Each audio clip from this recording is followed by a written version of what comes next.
প্রায় 4-5 ঘন্টা হাঁটার পরে হাসান একটা শহরের ভিতরে চলে আসে। সামনে একটা বেঞ্চি দেখতে পায়, বেঞ্চির উপরে বসে পড়ে। তারপরে ভাবা শুরু করে কোথায় যাবে, সে কি করবে। তারপরে হাসান সামনে তাকিয়ে রাস্তার ওই পারে দেখে যে 3-4 জন মিলে একটা প্রাইভেট কারে ডাকাতি করছে। হাসান দেখতে পেল যে রাস্তার এক সাইডে একটা ডাল পড়ে আছে, ওইটা নিয়ে গিয়ে পিছ থেকে 4 জনকে ইচ্ছা মতো মারা শুরু করে। 4 জনের মাথার উপরে আঘাত করে, 4 জন মাটিতে লুটিয়ে পড়ে এবং কিছুক্ষণ পরে 4 জন একেবারে জ্ঞান হারিয়ে ফেলে। তখনই গাড়ির ভিতর থেকে একটা মহিলা বলে উঠলো, তুমি কে বাবা, আমাদেরকে এভাবে বাঁচালে? তখন হাসান বলে উঠলো, আমি একটা অনাথ এতিম ছেলে, রাস্তায় রাস্তায় ঘুরে বেড়াই। তখন ওই মহিলাটা বলে উঠলো, তুমি কোনো কাজ কাম করো না? তখন হাসান বলে উঠলো, না আন্টি, আমার মতো ছেলেকে কাজ দিবে কে? তখনই আন্টি বলে, কোনো সমস্যা নাই, আমি তো আছি। কোনো সমস্যা নাই বাবা, আমি তোমাকে কাজ দিব। আর তুমি আমাদেরকে এত বড় দুর্ঘটনার হাত থেকে বাঁচালে, আজকেই তোমাকে আমি কাজ দিব, আমাদের সাথে আমাদের বাসায় চলো তুমি। কথাটি বলা মাত্রই প্রাইভেট কারের ভিতর থেকে একটা মেয়ে বলে উঠলো, আম্মু এদেরকে বিশ্বাস করতে নেই, এরা রাস্তার ভিতরে হয়তোবা মাস্তানি করে বেড়ায়, গুন্ডা মস্তান হতে পারে, হয়তোবা এটা একটা এদের চাল। তখন হাসান বলে উঠলো, আপামনি আমি কোনো গুন্ডা মস্তান না, আর আমি এমন ছেলে না, আপনাদের মন না চাইলে আপনারা আমাকে নিয়ে যান না, তাও এমন বললেন না। আপনাদের বিশ্বাস না হলে আপনারা যেতে পারেন, আল্লাহ হাফেজ। আরে বাবা, ওর কথায় রাগ করো না, ঠিক আছে? আমি দেখে বুঝে গেছি তুমি একটা ভালো ছেলে, তুমি অমন না। তখন হাসান বলে উঠলো, না আন্টি, আমি আপনার সাথে যাব না, এই মেয়ের বিশ্বাস হচ্ছে না আমাকে। তখন বলে উঠলো, না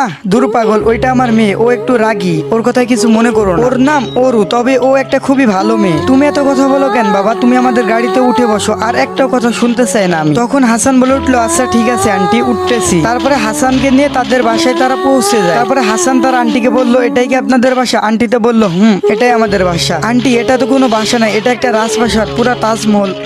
পাগল ছেলে একটা। তখন আন্টি বলে উঠলো, আচ্ছা তোমার কি কোনো বাবা মা ভাই বোন নাই? না আন্টি, আমার এই পৃথিবীতে কেউ নাই, আমি অনাথ এতিম, রাস্তায় রাস্তায় ঘুরে বেড়াই। ও আচ্ছা, তুমি আমাদের গাড়িটা চালানো শিখো আর ড্রাইভিং শিখো, ঠিক আছে? আর কিছু মন চাইলে সেটাও কইরো। আচ্ছা ঠিক আছে আন্টি, আর আমার নাম হাসান। তখনই অরুর মা অরুকে বলে উঠলো, এই হাসানকে গেস্ট রুমে নিয়ে যেত। তখন অরু বলে উঠলো, এই মা কি বলতেছো, পাগল হয়ে গেছো নাকি? এ থাকবে আমাদের গেস্ট রুমে। তারপরে অরুর মা বলে উঠলো, যা বলতেছি তাই কর। অরু বাধ্যতামূলক ভাবে হাসানকে নিয়ে গেস্ট রুমে গেল। হাসান আর অরু যখন গেস্ট রুমে ঢুকে পড়ে, তখন অরু এমন একটা কাজ করে বসলো যেটা হাসানের চিন্তার ও ভাবনারও বাইরে ছিল। অরু হাসানের 2 গালে চড় মেরে গাল 2টা একেবারে লাল করে ফেলে। এই কুত্তার বাচ্চা, তুই আমাদের বাসায় আসলি কেন? হাসান বলে উঠলো, আশ্চর্য, আপনি আমাকে থাপ্পড় মারলেন কেন? বুঝলাম না আপু। তখনই অরু বলে উঠলো, বুঝবা না তো, সুন্দর মেয়ে দেখছো আর গাড়িতে উঠে পড়ে চলে এসেছো। হাসান বলে উঠলো, আপনার কোথাও ভুল হচ্ছে, আমি নিজে থেকে আসতে চাই নাই, আপনার মা এক প্রকার জোর করে এনেছে, আমি নিজের ইচ্ছে আসিনি। তামান্না বলে উঠলো, আচ্ছা ঠিক আছে, ভালো বুঝি সবই, চুপ থাকো, আর কিছু বলা লাগবে না তোমাকে, তোর মতো ছেলেগুলাকে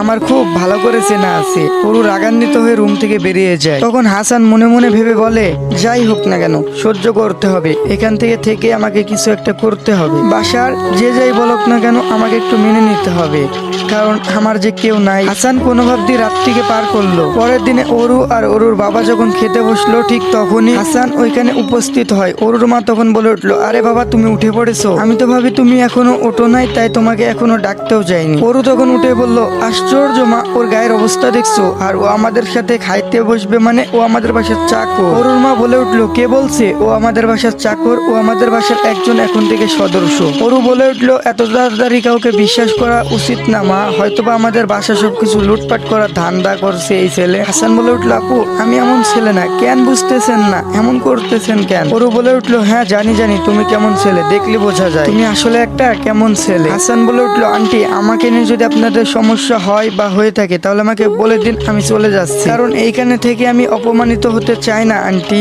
আরে বাবা, রাগ করো না তো, তুমি তো জানোই আমার মেয়েটা একটু রাগী, আসো এখানে বসো, আমি ভাত বেড়ে দিই। অরু তখন বলে উঠলো, ও যদি আমাদের সাথে এখানে বসে খায়, তাহলে আমি কিন্তু খাবো না, বলে দিলাম। ওর পোশাক দেখলে ওর পাশে বসতে মন চায় না। অরুর মা এটা শুনে অনেক রেগে গেল, আর একটা কথা শুনতে চায় না। অরু, তোমার মুখে মানুষকে সম্মান করতে শিখো, আর তোমাকে কিসের জন্য পড়াশোনা করাইতেছি? হ্যাঁ। হাসান বলে উঠলো, আরে আন্টি বাদ দেন না, ও ছোট মানুষ, ও একটু কম বুঝে, আমি আমার রুমে গিয়ে খাইতেছি। অরুর আম্মু বলল, না তুমি এখানে বসেই খাবে। হাসান বলে উঠলো, না আন্টি, একটু বোঝার চেষ্টা করেন, আমি আমার রুমে গিয়ে খেলেই ভালো হবে, প্লিজ আন্টি বোঝার চেষ্টা করুন, আমি আপনাকে রিকোয়েস্ট করতেছি। আচ্ছা বাবা, তুমি তোমার রুমে গিয়ে খাও, তোমার খাবার তোমার রুমে একটু পরে দিয়ে দেওয়া হবে, আর আজ থেকে মাইক্রো ড্রাইভিংটা একটু প্র্যাকটিস করো। এমন করে ড্রাইভিং করতে করতে 1 মাস 2 মাস পরে গাড়ি চালানো শিখে যায়, এবং গাড়ি চালানো থেকে শুরু করে গাড়ির সবকিছু খুঁটিনাটি সম্পর্কে জ্ঞান অর্জন করে ফেলে। তখন অরু বলে উঠলো, এই চাকর, তুই আজকে আমাকে কলেজে নিয়ে যাবি, আমার কলেজে আজকে অনেক লেট হয়ে গেছে। হাসান বলে উঠলো, আপনি গাড়িতে গিয়ে বসেন, আমি রেডি হয়ে আসতেছি। অরু বলে উঠলো,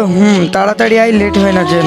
গাড়িতে গিয়ে বসেন, আমি আসতেছি আপা। তখন অরু ঠাস ঠাস করে দুইটা চড় মেরে দিল হাসানের গালে। চাকরে বাচ্চা, তোরে কতবার বলছি আমারে আপা বলবি না, আমারে ম্যাডাম বলবি। তখন হাসান বলে উঠলো, আচ্ছা সরি ম্যাডাম, আমার ভুল হয়েছে, মাফ করে দেন। এরপর অরু গিয়ে গাড়িতে বসে। হাসান রেডি হয়ে গাড়ির ড্রাইভিং করতে শুরু করে। ড্রাইভিং করে কিছুক্ষণ পর কলেজের ভিতরে চলে আসে। তো এরপরে কি হয় অবশ্যই আপনাদেরকে জানতে হলে বেশি বেশি করে কমেন্ট করতে হবে। এরপরে কিন্তু ভালো একটা মুহূর্ত আছে। আর গল্পটি আপনাদের কাছে কেমন লাগছে অবশ্যই কমেন্টে জানাবেন। আর আপনারা এই গল্পটি সম্পূর্ণ দেখতে চাইছেন পার্ট 3 কারা কারা দেখতে চান অবশ্যই কমেন্টে জানাবেন। লাস্ট মুহূর্তে এসে আমার ভয়েসটা একটু চেঞ্জ হয়ে গেছে, আমি জানি অনেকটা খারাপ হয়ে গেছে, মানিয়ে নেন।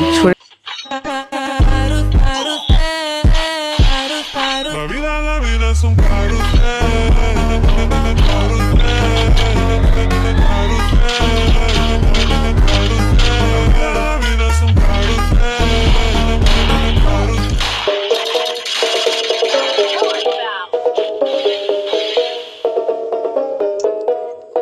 Thanks.